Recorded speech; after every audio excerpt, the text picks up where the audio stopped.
किए कहूची जलिगला जलिगला तो आउ किए कहूची सर्वनाश होईगला। चाहू चाहू पोड़ी जली पाउंस होईगला सबकिछि।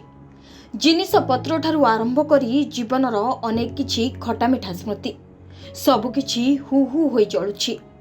एभली एक हृदय विदारक दृश्य देखा मिली जगतसिंहपुर जिला बालिकुदा ब्लॉक राहाण पंचायत अंतर्गत बाघुआसाई गाँव में। सेही गाँव में घटी एक भयंकर अग्निकांड। हु हु होई जळुछि गाँवर प्राय सबु घर, जहाकू देखिले टांकुरी उठिब रुममूल। तेबे एही भयंकर अग्निकांडर कारण कौन एजाए स्पष्ट होई नाही। तेबे सेही ग्राम रे प्राय 20 हरिजन परिवार बसवास करुथबा बेले समस्तक घर पोड़ी पाउंस होई जाइछि।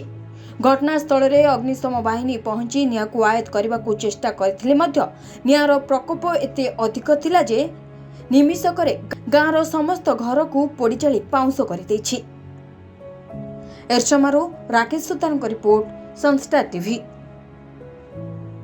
हेलो 10th एग्जामिनीज, आपण माने एमटी एक स्कूल खोजुचंती कि जोंठी इंटीग्रेटेड कोचिंग पाई परिबे तेबे टीएसडी गुरुकुले जोग दियंतु जा एकेडमिक लर्निंग पार्टनर फिजिक्स वाला सहित अनुमोदित। कॉल 9438782020।